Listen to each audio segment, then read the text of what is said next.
Vamos lá, vamos falar um pouquinho sobre a nossa visão, depois eu vou compartilhar algumas coisas práticas com você. Domingo é hoje, né? Quarta-feira. Muito estranho ter um culto durante a semana, né? Perde tudo. Ainda mais de noite. Mas na quarta-feira eu compartilhei com você, no nosso culto profético, que nos últimos anos nós vivemos um ciclo de fundação, onde o Senhor investiu em nós para formar base, para formar fundamento na nossa vida. E eu sei que em 2025 foi um ano muito silencioso. Eu digo de vermos, né, como eu falei, a minha expectativa era de ver outras coisas, mas Deus trabalhou em silêncio no nosso meio. Como eu falei para você, eu vejo a transformação na sua vida, eu vejo que você está de fato se tornando uma nova pessoa, e isso vai se acelerar nesse ano na sua vida, em nome de Jesus. Mas foi um ano onde Deus trabalhou, porém de forma silenciosa, de forma invisível, investindo em fundamentos. E essa fase é muito difícil porque, infelizmente, muitas pessoas não suportam passar por esse processo. Infelizmente, nesse processo de fundação que nós passamos, que já vem há alguns anos, infelizmente algumas pessoas acabaram desistindo, desanimando e abandonando a obra. Mas eu quero declarar que chegou um tempo de nós vermos os frutos de tudo aquilo que foi semeado em nós nesse tempo. Amém? Eu sei que você pode pensar, poxa, mas não aconteceu nada na minha vida. Calma, irmão. A semente foi lançada, a base foi feita.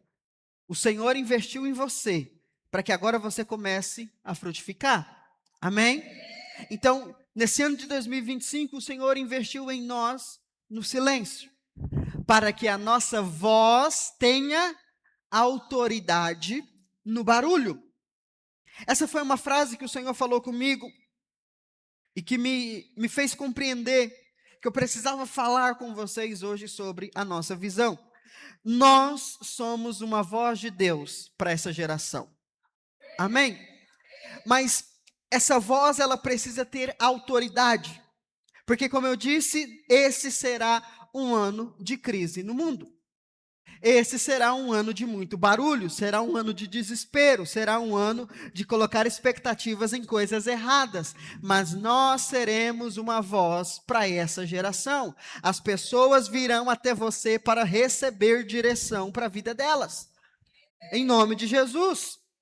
Por quê? Porque nós passamos pelo processo da fundação. Nesse ano de 2026, o prédio vai crescer e vai se tornar grandioso. E você é o prédio, não é isso aqui não.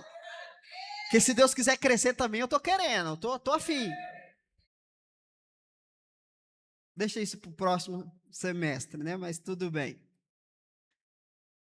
Deus cavou bem fundo, Deus tratou, Deus aperfeiçoou o nosso fundamento. Agora, o tempo de cavar acabou. Tem mais buraco para fazer na sua vida, não, irmão. Amém, irmão? Chega, né? Vira para o seu irmão e fala, chega de buraco, irmão. Chega. Esse é tempo de levantar o prédio. Esse é um tempo, como eu falei quarta-feira, o tempo de apenas se preparar acabou. Chega, irmão. Quem preparou, preparou. Quem não preparou, vai se preparando no meio do caminho. Agora é hora de ver os frutos. Amém? Deus falou muito comigo no ano passado sobre frutificação. Falou muito com a Aline também. Frutos grandes, né? Irmão, ano passado eu tive uma experiência com Deus muito forte. Onde Deus falou comigo em sonho. Eu me senti Salomão, sabe? Quando Salomão estava orando e Deus falou com ele em sonho. Mas você sabe que ele estava orando em sonho também. Tudo foi um sonho. E comigo foi assim também. Em sonho eu estava orando e em sonho Deus falou comigo. E Deus falou muito claro comigo sobre frutificação. Esse será um tempo de frutificação. E eu não sei como ele vai fazer, não quero saber se vai dar trabalho para ele ou não, mas nós vamos frutificar esse ano. Amém? Por isso que no final do ano você vai ser um líder e um líder frutífero, em nome de Jesus. Amém? Esse ano nossos GCs vão crescer e multiplicar absurdamente. E nem vai ter líder para todo mundo. Já estou avisando logo.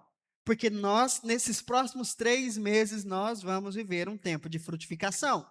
E em 3 meses não dá conta de formar um líder. Então, só lamento para os que têm, né? Aí sofrer um pouquinho. Mas vai dar certo. São dores de crescimento. Amém? Está comigo aqui? Deus nos chamou para sermos uma voz nessa geração. Agora, preste atenção na qualidade da voz. Uma voz que não anuncia uma placa, uma marca denominacional, mas uma mensagem. É muito comum você ver grandes homens de Deus sempre serem uma voz, mas essa voz se baseia em uma marca. Todo grande homem de Deus, ele arruma um jeito de criar uma marca, sim ou não? Sempre, irmão.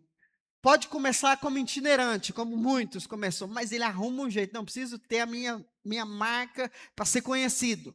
Deus não quer que sejamos donos de uma marca. Deus quer que sejamos porta-vozes de uma mensagem. Marca tem muito, mas a mensagem está muito perdida. Você está entendendo? Diga comigo, esse tempo é tempo de propagar a mensagem. Você vai fazer isso? Você vai ser um evangelista nesse ano? A nossa mensagem, a nossa voz, ela reflete a Cristo. E Isaías profetizou sobre isso.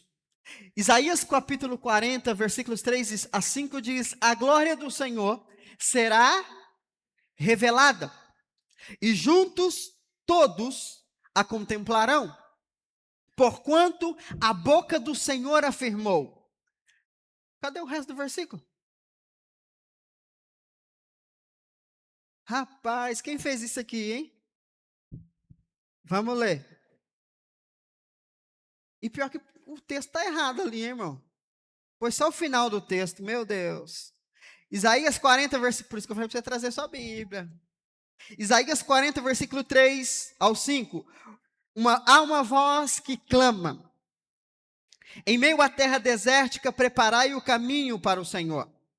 Na estepe, aplantai uma vereda para o nosso Deus. Agora sim, versículo 5. A glória de Deus será revelada. Agora preste atenção nisso aqui. Para que a glória de Deus seja revelada, antes precisa haver uma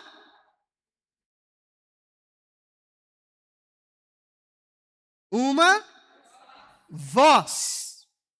Versículo 3. Há uma voz que clama. E a resposta a esse clamor é: a glória do Senhor será revelada. Parte dessa profecia se cumpriu através de João Batista. E essa profecia mostra para nós, fala para nós de um tempo de restauração, onde Deus quer manifestar a sua glória, onde Deus quer trazer o seu reino, a sua vontade para a terra. Mas para que isso aconteça é preciso haver uma voz. João Batista, ele disse que era uma voz, que era a resposta de Deus para esse texto. João Batista, no seu tempo, foi um homem fora do comum. Por quê? Porque João Batista surge depois de 400 anos, onde Deus não havia levantado mais profetas na nação. Quantos anos? 400 anos. Desde o último profeta do Antigo Testamento até João Batista, foram 400 anos onde Deus não levantou ninguém. Onde Deus não falou com ninguém. Mas é interessante que nesses 400 anos, o templo funcionava perfeitamente. Os sacrifícios não pararam em nenhum momento. Por quê? Porque mesmo sem ouvir a voz de Deus, o povo continuava vivendo a sua religião. Por isso que eu comecei dizendo para você, o que nós precisamos receber de Deus é uma palavra. Porque não adianta ter atividade, não adianta ter ativismo se não houver uma palavra. A nação de Israel viveu 400 anos trabalhando para Deus, fazendo para Deus, mas sem ouvir a voz de Deus. Até que um dia, a Bíblia diz que surgiu João Batista pregando arrependimento. Vira para o seu irmão, fala: arrependei-vos. E é interessante que, assim como nos tempos de João Batista, a igreja hoje está perdida. Fazendo coisas para Deus. A moda agora é estádio, né? Todo mundo quer encher um estádio. Né? Fiz um monte de evento. Aqui na cidade o povo está querendo fazer esse ano também no estádio. Irmão, bobeira. Bobeira. Qual estádio João Batista encheu? Deserto. Por quê? Porque não é sobre a atividade, é sobre a mensagem.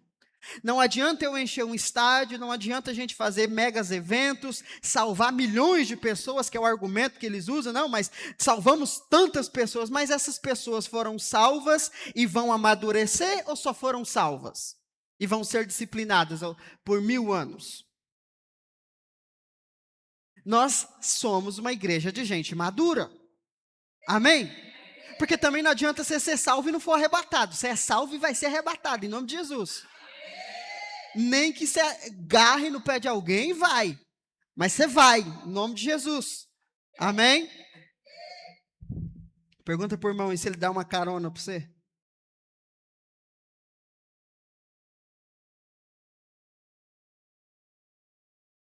Nós vivemos um tempo onde a maioria dos cristãos está vivendo no eco de um sistema falido, o sistema da lei.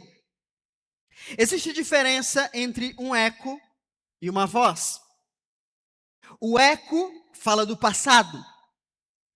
A voz fala do presente. O eco é resultado de uma voz, porém de uma voz passada. A lei, de fato, foi a voz de Deus por 1500 anos. Mas isso acabou. Mas o eco ainda continua. O eco da lei continua verbalizando, vibrando na frequência do mundo. Mas nós não fomos chamados para reproduzir esse eco. Deus nos deu uma voz, a voz que anuncia a graça de Deus. Amém? Nós precisamos entender que as pessoas estão presas em tradições humanas, em fantasias religiosas e em performance humana. E Deus nos deu a resposta que eles precisam. Isso é uma responsabilidade muito grande. Isso precisa queimar no seu coração. Você não pode se ver mais como membro de uma igreja, porque você não é. Nós não temos cartão de membro, não temos ata de membro, não tem nada de membro, irmão. Nós não somos um clube. Porque se for, você vai ter que pagar mensalidade. Você quer pagar mensalidade? É caro, hein? Porque aí vai ser bom, hein? Aleluia. Parcelinha de 500 por mês, tá bom, não dá? Nós não somos membros de um clube, nós somos corpo de Cristo nessa terra. Amém? E você precisa entender isso, irmão. Você precisa queimar no seu coração, você precisa acordar para a vida. A cidade não precisa mais de membros, precisa de filhos. Romanos diz que a criação espera com muita expectativa. Semana que vem eu vou pregar para você sobre expectativa. O mundo, a criação tem expectativa que você acorde. Mas você vai acordar esse ano. Vai. Nem que seja igual um vídeo que eu vi do policial acordando o ladrão. Já viu isso? Já viu o vídeo do policial acordando o ladrão? O ladrão está dormindo, o policial chega e pá! Ele acorda meio zonzo assim, já levanta com o zoião. Nem que Deus tenha que fazer isso com você. Mas não vai dar um tapa na sua cara, que ele é seu pai. Talvez ele vai fechar uma portinha aqui, dar uma envergonhada ali. A disciplina, lembra da disciplina? Irmão, esse não é ano de ser disciplinado, viu? Foi ano passado, larga para trás. Esse é um ano de vitória. Amém? E aí, eu estava lendo Gálatas 3. Eu assisti umas ministrações essa semana e é incrível como a maioria delas tinha essa citação de Gálatas 3. Falei, Deus quer falar comigo nesse trem. Um monte de pregação que eu assisti, diferente, de pregador diferente, mas no meio da pregação sempre vinha Gálatas 3. E aí eu fui ler, o que é que Deus tem para mim nesse trem que eu não estou entendendo. E aí o texto diz, Gálatas 3:10, pois todos os que são das obras da lei estão debaixo de maldição. Eu preguei sobre esse texto aqui, quando eu falei sobre a bênção de Deus, mas o Senhor me mostrou algo que eu não tinha visto antes. Por isso que eu estou falando, irmão, você tem que assistir uma pregação. Deus fala com você, se Ele fala comigo, Ele fala com você também. Amém? E aí eu fui ler então, o que é que Deus tem, o que é? E aí o Senhor falou comigo, as pessoas estão vivendo e atraindo maldição para a vida delas. Eu falei, é verdade. Passei por essa fase também. E aí o Senhor disse algo para mim, e aqueles que pregam a lei estão levando maldição para aqueles que os ouvem. Eu falei, é verdade. Também passei por isso. Mas aí o Senhor falou comigo, por quê? Ué, por causa da lei, ué. Aí o Senhor ficou igual você, quieto. Falei, então é aqui que Deus quer falar comigo. Porque eles estão debaixo de maldição. E aí eu fui pesquisar. Porque você acha que pregar é fácil? Só se for para contar a história. E eu não estou contando história, estou pregando o evangelho para você. Amém? E aí eu fui pesquisar por que as pessoas que estão na lei e pregam a lei estão debaixo de maldição. Aí depois eu fui para o capítulo 1 de Gálatas, onde Paulo diz que aquele que prega outro evangelho, a não ser o evangelho da graça, que ele seja considerado maldito, amaldiçoado. Eu falei, rapaz, o trem é sério. Que diacho é maldição? O que Deus quer falar comigo? E aí eu fui para o hebraico. Maldição, o que é maldição? A palavra maldição em hebraico é quelá. Está com que aqui? Por causa do português, mas é cá. O que significa? Qual é a palavra maldição em hebraico? Olha aí, ó, você já fala hebraico. Olha aí. Sequelá. Quelá. Olha que lindo, né, que ficou isso aqui. Não vai dar nem para você ver o que está escrito aqui. O que está escrito aqui? A palavra quelá é formada por 3 letras. O hebraico sempre da direita para a esquerda. Essa é a primeira letra que o meu slide me atrapalhou. Eu não vou passar o próximo, porque tem um significado e eu preciso que você entenda aqui. Esse aqui é a primeira letra. Kof, que é um K. Por isso que ali, em vez de que é um K. E é interessante que toda letra no hebraico, ela tem um significado. E Kof, ela tem uma imagem de uma cabeça. É tipo um P, sabe um P? O P não parece uma pessoa olhando para lá? Esse é o Kof. Para o judeu, é uma cabeça olhando para uma direção. Essa segunda palavra que se repete é o que é proporcional ao L para nós no nosso alfabeto, que é o Lamed. E Lamed, o significado de Lamed, ou o símbolo por trás de Lamed, é conhecimento, sabedoria, busca por revelação. E a última palavra, a terceira palavra, é a palavra rei, que é o H no nosso alfabeto. Então nós temos Kof, Lamed, 2 vezes, e rei, que é o H. E essa é a palavra que aparece 2 vezes, a letra que aparece 2 vezes no nome de Deus.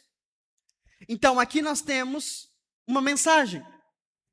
Então se aqui nós temos uma pessoa virada para uma direção, Aqui nós temos conhecimento. E aqui nós temos o re, que aponta para a graça, que é o número 5 no alfabeto hebraico. E o número 5 é o número da graça. Então aqui nós temos uma mensagem.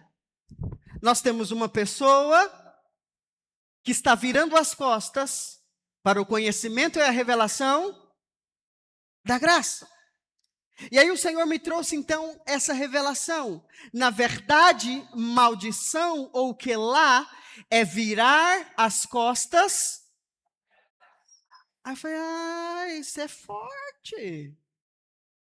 Por que que as pessoas estão vivendo debaixo de maldição? Não por causa do pecado delas, mas porque elas insistem em virar as costas para a graça de Deus. Aí o Senhor disse algo muito forte comigo. Todas as vezes que eu e você viramos as costas para a graça de Deus em uma área da nossa vida, nós estamos tornando aquela área amaldiçoada. E é por isso que muitas coisas não rompem na nossa vida. Vira para o seu irmão e fala, está na hora de quebrar a maldição.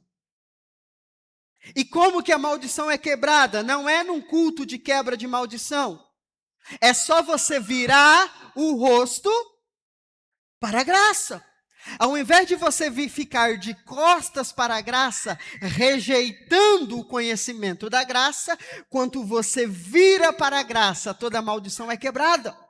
Então, por isso que aqueles que vivem na lei estão debaixo de maldição, porque se recusam a receber a revelação da graça. Então, as pessoas não estão debaixo de maldição por causa dos seus pecados. Elas estão debaixo de maldição porque insistem em virar as costas para o único poder que a justifica, a obra consumada de Cristo.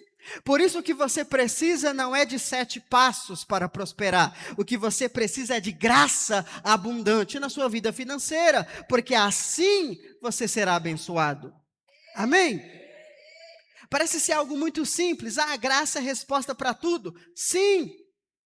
Por quê? Porque o legalismo é a arma do diabo. A lei não é do diabo, mas ela é usada pelo diabo.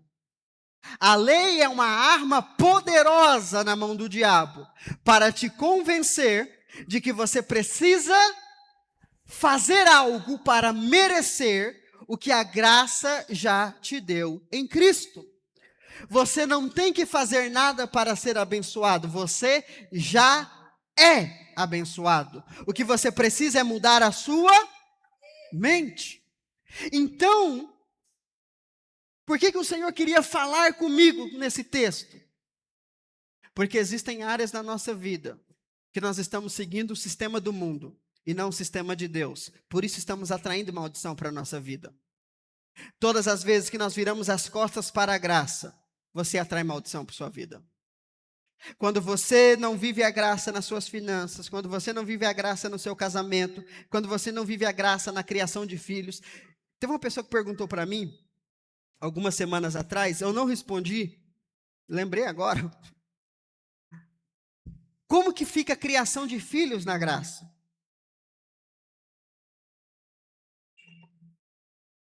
Se Deus é gracioso, perdoa os nossos pecados, como é que nós vamos ensinar, disciplinar os nossos filhos?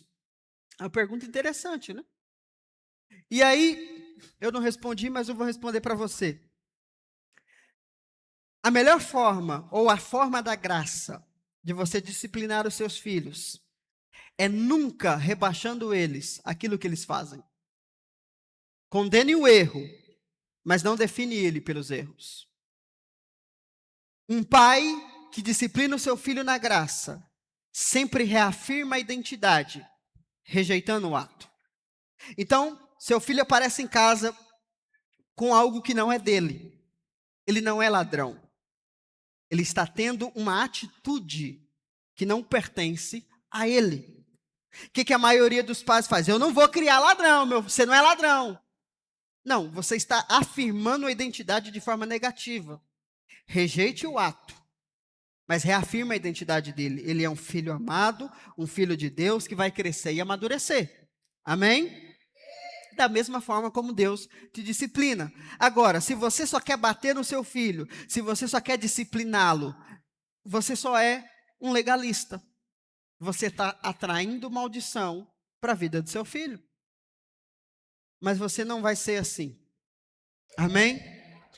Então, quando o Senhor me falou sobre isso, o Senhor me mostrou que por isso que precisamos ouvir e ouvir e ouvir constantemente a respeito da graça, para que não haja espaço para maldição na nossa vida. Maldição não é fruto dos meus pecados, mas sim fruto da minha ignorância espiritual. Quando eu não conheço a graça em algum aspecto da minha vida, eu estou atraindo maldição para aquela área. Não sei se você está entendendo o que eu estou te falando. E aí, então, vem a resposta do texto, no versículo 13. Foi Cristo quem nos redimiu da maldição da lei. Como Cristo nos redimiu da maldição da lei? Se maldição é virar as costas para a graça, como Cristo nos redimiu da maldição da lei? Essa é uma igreja de gente inteligente. Como? Esse foi o quando. Então, Cristo nos redimiu quando ele se tornou maldição em nosso lugar. Mas como? Se maldição é virar as costas para a graça, como Cristo nos redimiu? Como ele nos resgatou? Simples, nos dando a graça. Como eu sou abençoado? Pela graça.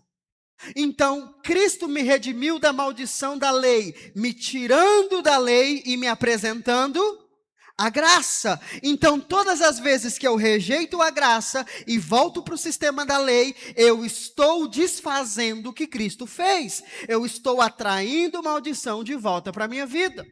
Então, sim, um crente pode viver debaixo de maldição, não por causa do que ele faz, mas para onde ele está olhando. Está entendendo? Você tem que prestar atenção quando eu estou pregando. Olhe para a graça. Se a maldição é virar as costas para a graça, a resposta é virar a mente. É a mensagem de João Batista. João Batista pregava: arrependei-vos, pois é chegado o reino dos céus. A palavra arrependimento, no grego, significa metanoia, que é mudança de mentalidade. Aí, pessoas falam assim: ah, mas João Batista não falava grego, ele falava hebraico. De fato. E a palavra hebraica para arrependimento é techuvá. E techuvá é retorno. É o quê? Retorno. Se metanoia é retorno de mente, techuvá é um giro completo, é um retorno completo.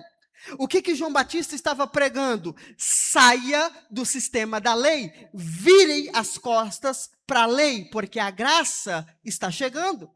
João Batista não pregava arrependimento para que as pessoas tivessem consciência da lei, mas para que eles tivessem um giro completo e olhassem para Cristo. Por isso que quando Jesus aparece, João diz: eis o Cordeiro de Deus que tira o pecado do mundo. Cordeiro aponta para a lei, sacrifício. Tirar é algo que o sacrifício não fazia. Nenhum sacrifício da lei tirava o pecado, encobria o pecado. O que João Batista está dizendo? Mude sua mente, vira as costas para a lei. Esse sistema não vai resolver seu problema. Ele é a graça, ele não vai cobrir, ele vai tirar o pecado e vai transformar a sua vida. Amém? Amém? Aplaude ao Senhor.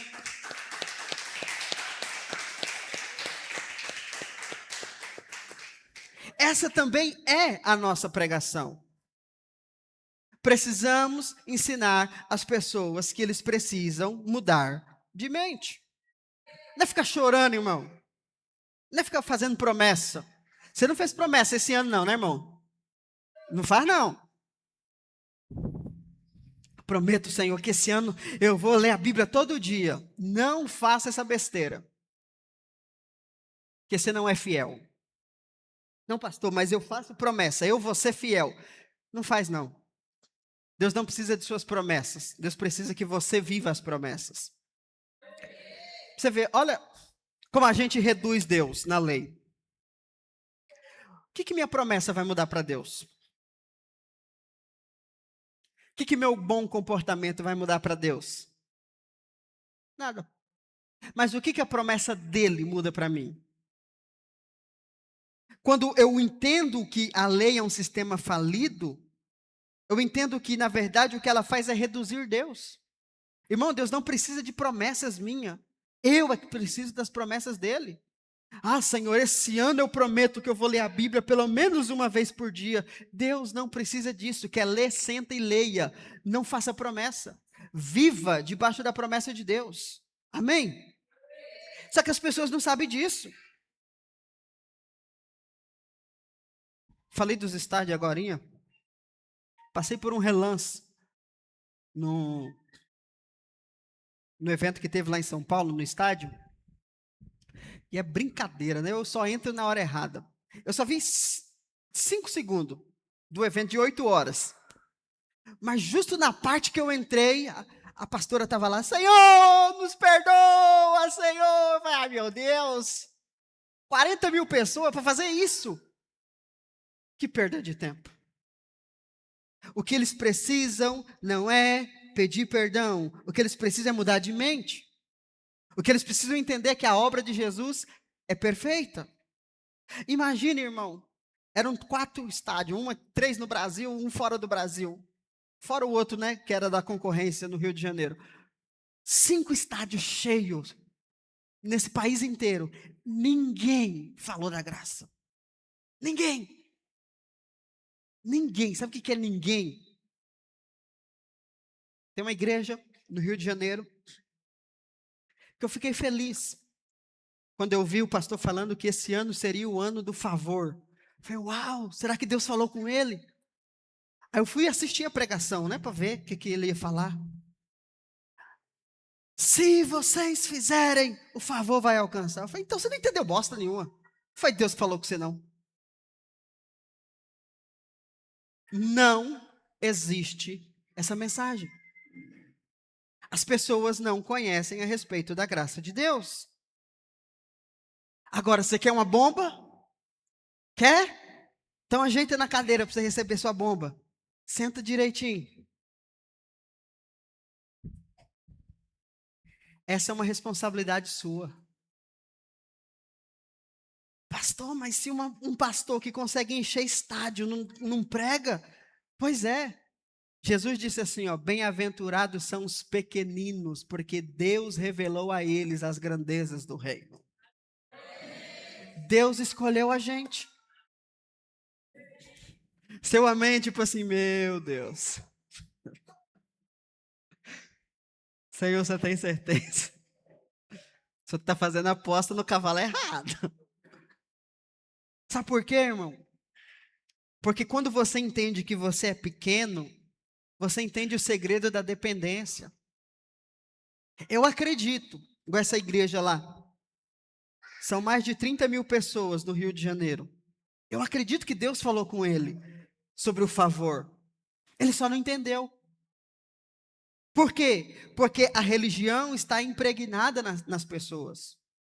Então, para ele, o favor é condicional. Então, ele pregou lá. Eu não consegui assistir tudo.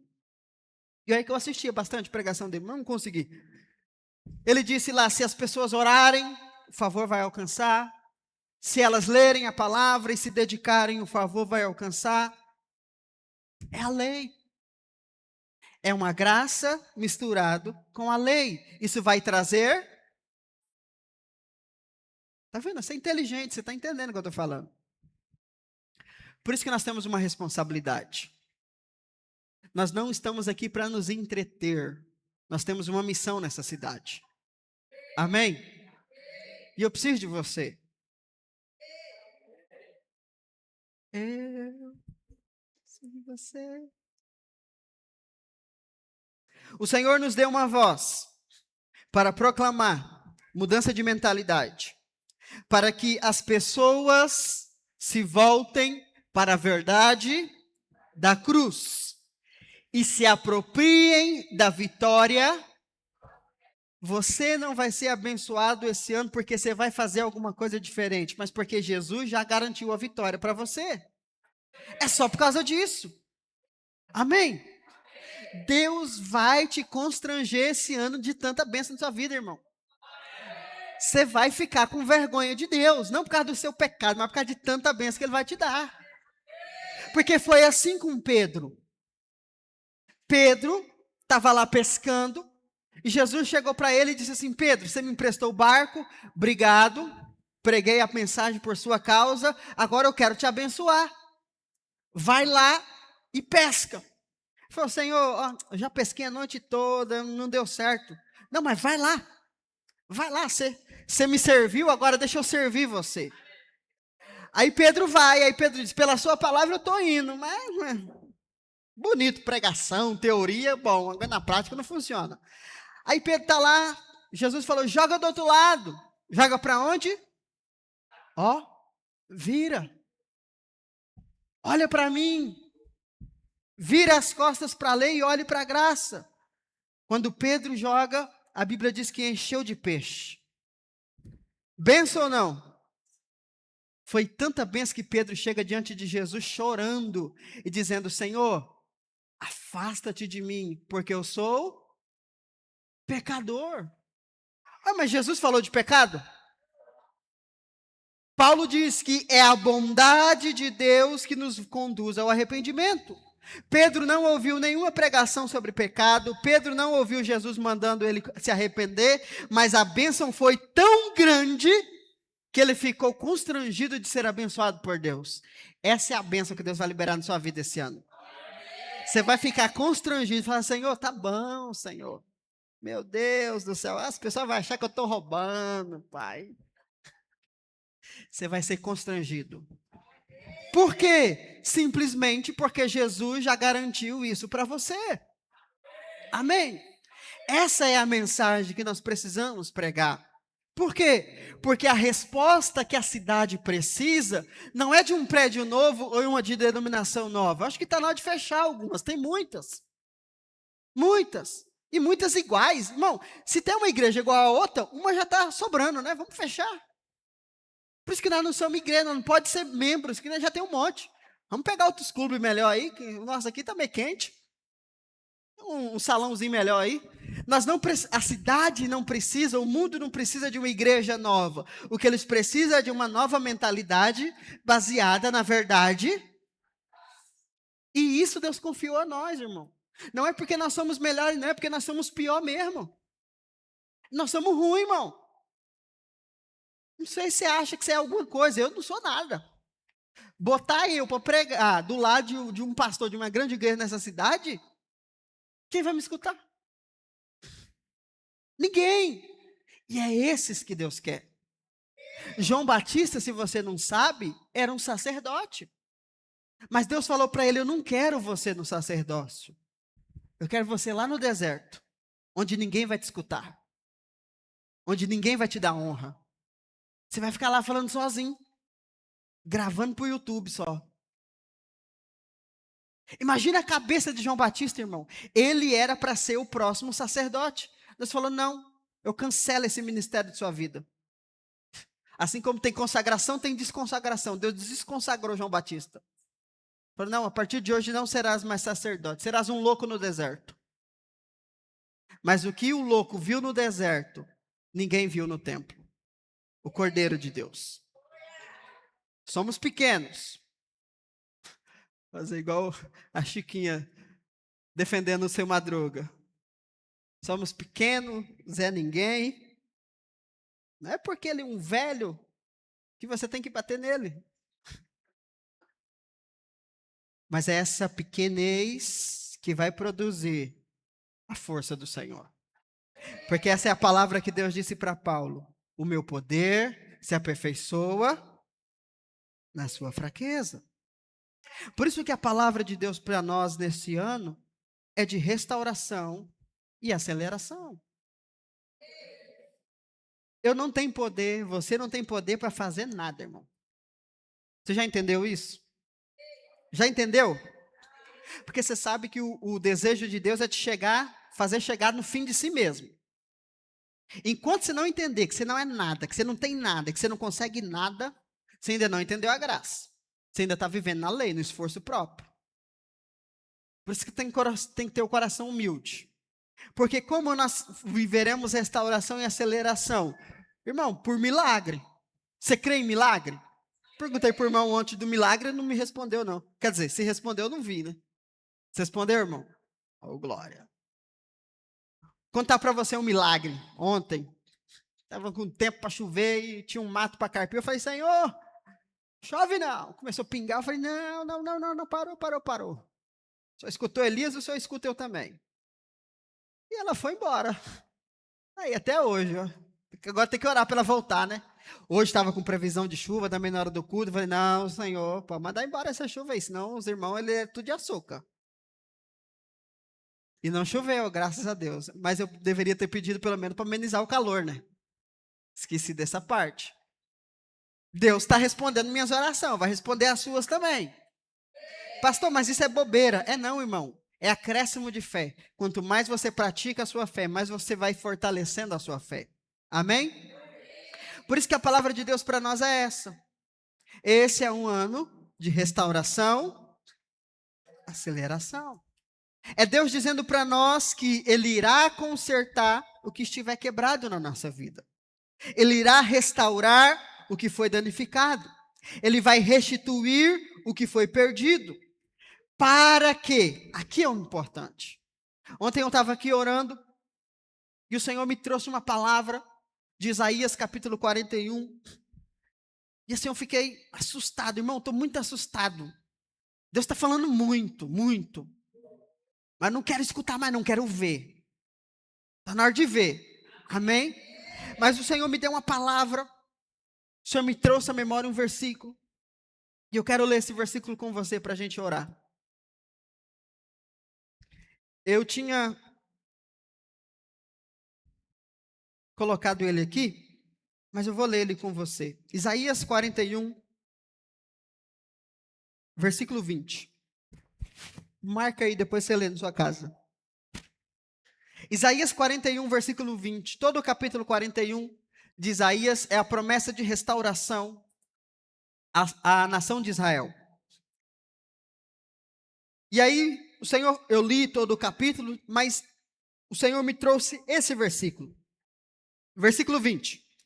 Para que todos observem, saibam, considerem juntos e compreendam que foi a mão do Senhor que fez isso. E o Santo de Israel o criou. O que Deus falou comigo enquanto eu estava orando aqui ontem? Tem que ser muito grande para que não fique dúvida de que fui eu que fiz. Por isso que nós temos que ter fé, irmão. Porque você vai ficar assustado com o que Deus vai fazer. E a palavra de Deus que ele me deu foi essa. Tem que ser algo grande, tem que frutificar de forma extraordinária, porque precisa ser nítido que foi eu que fiz. E eu preciso mostrar que essa é a minha verdade atual. Amém? O Senhor está nos chamando para um novo nível. Um nível de frutificação abundante. A Aline teve um sonho ano passado, onde o Senhor mostrava para ela frutos muito grandes, muito grandes. Acho que ela estava em Canaã. Muito grande. E o Senhor, quando eu tive a experiência com ele, ele falou muito isso comigo. Esse é um tempo de frutificação. Então entenda isso, irmão. Ah, pastor, mas Deus falou para você. Não, mas você é o que dá respaldo para a minha vida. A promessa de Deus para vir para mim tem que chegar para você primeiro. O dia que você entender isso, você vai orar muito por mim, irmão. Porque se você orar para eu ser abençoado, você tem que ser abençoado. Você não entende de aliança, né, irmão? É difícil. Ora por mim, irmão. Vai dar certo. Pastor, eu tenho que orar por mim, pastor, não estou dando conta de orar nem por mim. Pois é, estou te ensinando um caminho bíblico. Pare de perder tempo com batalha que não é sua, irmão. Esse é um novo nível, onde seremos abundantemente abençoados, para que outras pessoas sejam abençoadas através de nós. Eu comecei esse culto declarando o Salmo 115, versículo 1, onde o salmista diz que não é sobre nós, mas é sobre o Senhor. Deus não vai fazer o que Ele vai fazer na nossa vida por causa de nós, mas para que o nome dEle seja glorificado através de nós. Amém? Deus vai te prosperar, mas não é porque você ficar torrando dinheiro, não. É para que outras pessoas sejam abençoadas através de você. Tem muita gente nessa cidade que vai precisar de ajuda financeira. Deus precisa de investidores. Ô Senhor, eu estou aqui, Pai. Estou aqui, pode contar comigo. Que os dele venham tudo para mim, Senhor. Que não tem ninguém com o coração bom aqui, Senhor. Estou aqui. Deus vai precisar alimentar famílias. Que Ele encontre você, a sua casa, como um celeiro abençoado. Amém?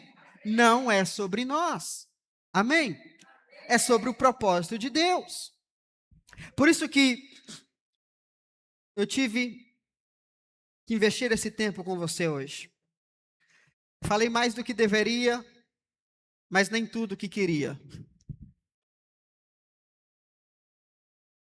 Esse é um dia de nós alinharmos a nossa visão.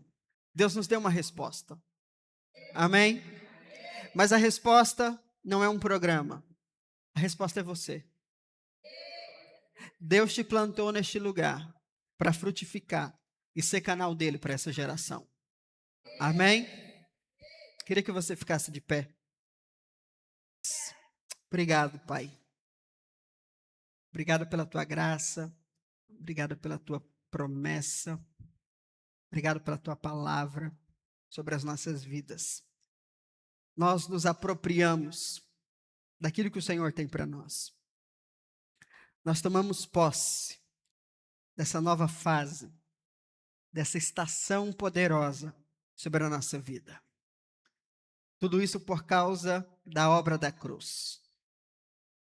Não é sobre nós, não é sobre o que fazemos ou o que deixamos de fazer, mas é sobre o que cremos. E nós cremos que Cristo nos redimiu da maldição da lei. Nos deu a sua graça, nos revelou a sua graça, para que a bênção fosse liberada e manifestada sobre nós. Nós nos apropriamos disso, sobre a nossa vida, e nós declaramos a manifestação da restauração e da aceleração do Senhor sobre a nossa vida, em nome de Jesus. Coma do pão, beba do cálice, em nome de Jesus. Obrigado, Jesus. Estenda suas mãos. Eu declaro sobre a sua vida, sobre a sua família, sobre o seu ministério, que a maldição da lei está quebrada. A maldição não tem poder mais sobre a sua vida, porque você está debaixo da graça de Deus. Eu declaro que a sua mente está sendo restaurada para a verdade da graça. Você viverá um ano de restituição, de multiplicação e de aceleração sobrenatural. Eu declaro que o que levaria anos para acontecer na sua vida, acontecerá nos próximos 12 meses, em nome de Jesus. Amém? Você crê nisso? Dá uma salva de palmas ao Senhor, em nome de Jesus. Glória a Deus. Glória a Deus. Uma semana abençoada para você. Aqueles que virão, a gente se encontra terça-feira.